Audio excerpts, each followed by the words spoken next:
Us football fans, we sometimes have a hard time accepting that some of the new boys may have overtaken some of the all-time greats. So today is only right that we'll be looking at these two to find out who the better left back is out of what seems like two identical players.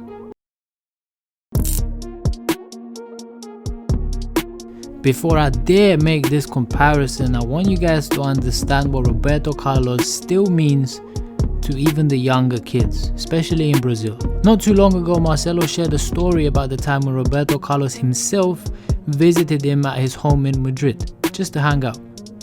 At that time, Marcelo had this young Brazilian kid working for him by taking care of his garden. Well, the kid walks in and spots Roberto Carlos and just freezes there. He couldn't believe that was Roberto Carlos. He was starstruck. Marcelo also said that the kid had to touch Roberto Carlos' head just to see that he was real.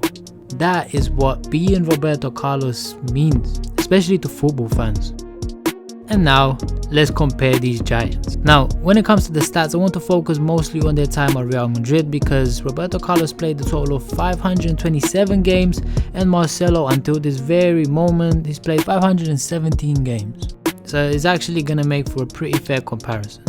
Now, let's not make this any longer than it should be. You guys know that these two are some of the best attacking fullbacks of all time, and of course two of the most technically gifted players of all time, not just fullbacks. Because of that, we're going to look at their goal contribution. Here it is.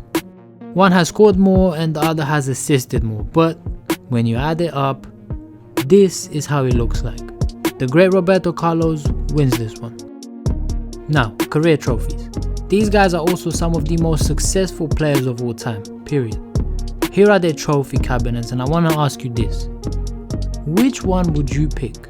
Personally, even on this one, the point goes to Roberto Carlos. I mean, this guy has basically completed football. Multiple Champions Leagues, World Cup, and won trophies in different leagues as well. So, for me, Roberto Carlos. And now, leaving all that aside, let's just focus on them as players, their play style. Honestly guys, I left this one last because in terms of defending, both of them go forward and forget to come back, but pacing teammates allow them to do that, and to be honest, that's why they've been so fun to watch. And then when they have the ball at their feet, it's pretty simple. They're both magicians. So yeah, in terms of play style, I really couldn't decide who's better, so I decided to give both of them the points. So today, Roberto Carlos takes the W, but listen, Marcelo's career is not over. It's far from over actually. So a lot more can change, especially if he wins the World Cup with Brazil at some point. But until that happens, Roberto Carlos remains the better left back in my opinion out of both of these. As always, this was your boy G Alex. I'll catch you in the next one. I'm out.